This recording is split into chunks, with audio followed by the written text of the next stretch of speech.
नमस्कार।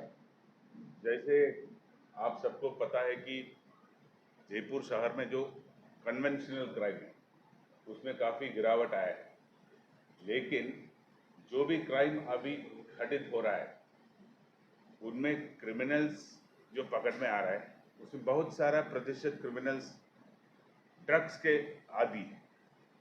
एनडीपीएस का कोई सब्सटेंस अब्यूज करके उस कारण से क्राइम करता है। तो हम एनडीपीएस एक्ट के तहत नशीली पदार्थों का तस्करी करने वाला और उपयोग करने वालों के खिलाफ अभियान को और तेज किया है। उसी सिलसिले में पिछले कुछ दिनों में कोई अच्छा सीजर्स हुआ है, कुछ जब्तियां हुआ है, लेकिन मेरे कहना ये है कि ये जब्तियां जो हमने किया है ये भी पूरा शहर में जो कारोबार चल रहा है उसके तुलना में देखेगा तो और काफ़ी काम करने का हमें ज़रूरत है। अभी जो जब्तियां हुई है ये जब्तियां इसलिए हुई कि हमें क्रेडिबल इंफॉर्मेशन मिला है पब्लिक से। तो पब्लिक से ज़्यादा इंफॉर्मेशन चाहिए। हमारा भी सूचना तंत्र है, लेकिन आपके माध्यम से मैं जयपुर के जनता को ये बोलना चाह रहा हूँ कि जो भी पब्लिक आदमी के पास ड्रग्स के तस्करी, सप्लाई, सेल इसके बारे में कोई इंफॉर्मेशन हो हमें सूचित करें। आपका जो सोर्स हम बिल्कुल गुप्त रखिएगा, क्योंकि आपके साथ आपके सहयोग से हम इस जयपुर शहर को ड्रग फ्री बनाना चाहते हैं, जितना पॉसिबल है उतना ड्रग फ्री बनाना चाहता है। अभी फिलहाल पिछले दिनों में हम 1 करोड़ से ज़्यादा स्मैक का एक जब्ती किया है प्रताप नगर के इलाके में। एमडी का कोई 25 लाख के करीब का जब्ती किया है, और कल कोई नारकोटिक सब्सटेंस है अल्प्राजोमाल एंड ट्रेमाडोल, इस तरह का जो टैबलेट्स और कैप्सूल्स का एक बहुत बड़ा कंसाइनमेंट पकड़ा है। ये जो भी 3 जो जबकि हम सीजर्स जो मैं बोल रहा है ये बड़ा लेवल का सोर्स है। इसी तरह का बड़ा लेवल का सोर्सेस को हमें पकड़ना है, तब ये बीमारी जो खत्म होगा।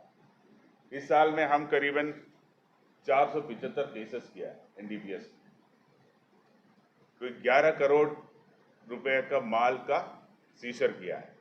लेकिन ये 475 जो केसेस है उसमें ज़्यादातर जो केसेस है वो नीचे लेवल का सप्लायर्स का है। हमें जो मेन सोर्स है, जिस सोर्स से शहर के अंदर ड्रग्स आता है वहाँ तक पहुँचना है।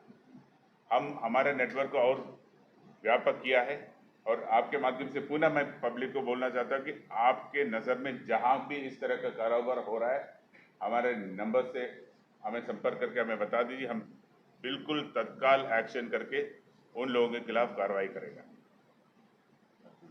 क्या कोई हेल्पलाइन नंबर या कोई व्हाट्सएप नंबर कुछ जारी कर रहे हैं आप लोग, पब्लिक बताएगी कैसे? जो व्हाट्सएप हेल्पलाइन नंबर्स जो हमारे पास है वही नंबर्स पे देना है। ज़्यादा नंबर्स देने से भी नेगेटिव हो जाता है, उसके कोई ज़्यादा कंस्ट्रक्टिव पर्पस सर्व नहीं करता है।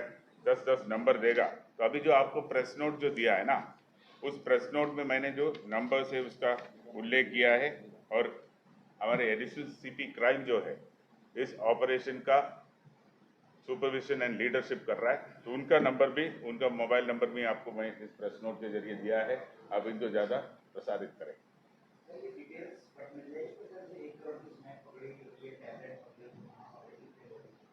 वो डिटेल्स मैं आपको इसमें दे देंगे। जो कैप्सूल्स और टैबलेट्स जो पकड़ा है वो भी हमारे पास इंफॉर्मेशन मिला कि कोई एक पर्टिकुलर व्यक्ति को जयपुर में कहीं से कुछ मनी ट्रांसफ़र हुआ है, उसका हम लोकेशन ले लिया, उसको इंफॉर्मेशन डेवलप और किया है, तो पता चला कि ये जो 37,000 कैप्सूल्स और टैबलेट्स है वो शहर के विभिन्न आउटलेट्स पे उसको ट्रांसफ़र करना था और जेल में भी भेजना था। तो उनका जो जो सीजर है उसमें कुछ भाग तो जाना था जेल में, और कुछ भाग तो जाना है छोटे छोटे जो अड्डे हैं वहाँ पे। जो उसके पहले जो स्मैक पकड़ा गया 1 करोड़ का, वो 2 औरतों के साथ मिला था, वो झालावाड़ से लेके आए थे। तो मध्य प्रदेश झालावाड़ उस एक्सिस में जो सोर्स से जो माल आ रहा है उसके ऊपर भी हम ध्यान रख रहा है। और जो उसके पहले जो एमडी पकड़ा उसका भी सोर्स तक हम जा रहा है। इस कॉन्फ्रेंस में मैं ज़्यादा उसका आगे पीछे का सोर्सेस का खुलासा नहीं करना चाह रहा हूँ, क्योंकि उससे हमारा इन्वेस्टिगेशन प्रभावित होगा। सर, ये जो 37 आउटलेट्स आपने बताए हैं, इनको ऑलरेडी ट्रांसफर 37 आउटलेट्स नहीं बताया मैंने, 37,000 टैबलेट्स, 37,000 टैबलेट। वो प्रेस नोट में है डिटेल्स। जेल के अंदर ही सप्लाई होनी थी। जेल के अंदर अभी कैदियों से मारपीट हुई, जेल में लगातार मोबाइल फोन भी गिर रहे हैं, जेल से एफिडेविट फरार रहे। जेल से सख्ती की जाएगी, क्या जयपुर पुलिस वहाँ जाएगी और अभियान चलाएगी जेल के अलावा? कल सुबह हम बाल सुधार गृह में भी इस तरह का एक तलाशी अभियान लिया, तो बाल सुधार गृह में भी हमें मिला 15 करीब मोबाइल्स मिला, उसमें कुछ एंड्रॉयड मोबाइल्स भी था।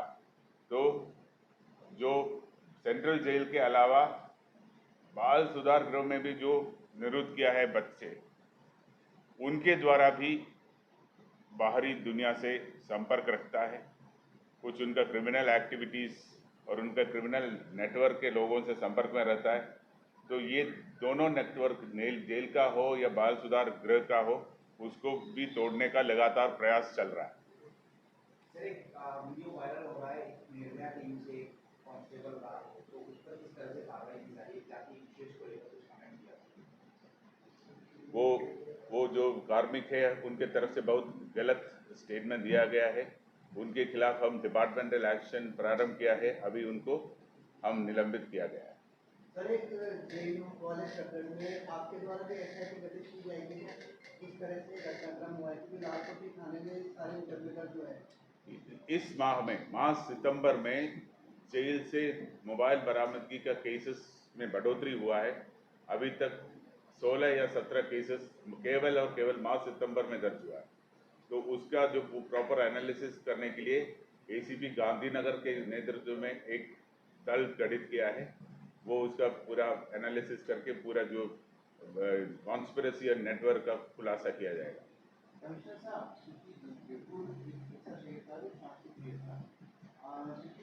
जो आप कार्रवाई कर रहे हैं, अभियान चलाया आपने, जो नशे के दूर जो खेप आ रही है, बड़ी बड़ी खेप जो जयपुर या राजस्थान जाने का किन राज्यों से आ रही है, बड़े कौन से राज्य जहाँ से आ रही है?